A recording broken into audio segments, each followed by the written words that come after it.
तपाईले इस्युवा मार्फत मेरो सेयर र डिम्याट एकाउन्ट रिन्यू गर्नको लागि इस्युवा खोल्नुहोस्।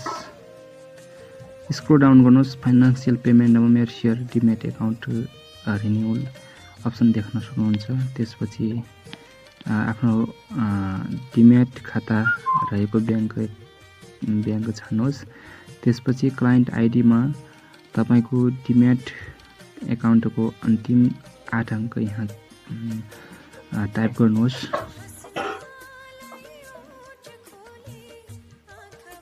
त्यसपछि तपाईले स्क्रोल डाउन गरेर प्रोसिडमा ओके गर्नुहोस्। त्यसपछि तपाईले मेरो सेयरलाई कति वर्षको लागि रिन्यू गर्न चाहन्छ यहाँ सिलेक्ट गर्नुहोस्। त्यसैगरी डिम्याट एकाउन्टलाई कति वर्षको लागि रिन्यू गर्न चाहन्छ यहाँ सिलेक्ट गर्नुहोस्।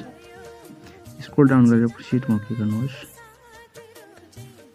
एकपटक डिटेल चेक गरेर कन्फर्म गर्नुहोस्। पे भिया इस्युवा क्लिक गर्नुहोस्। यहाँ 4 अङ्कको एमपिन इस्युवा एमपिन टाइप गर्नुहोस्। त्यसपछि यसरी सजिलै पेमेन्ट सक्सेस गर्न सक्नुहुन्छ इस्युवा मार्फत मेरो सेयर र डिम्याट एकाउन्टको।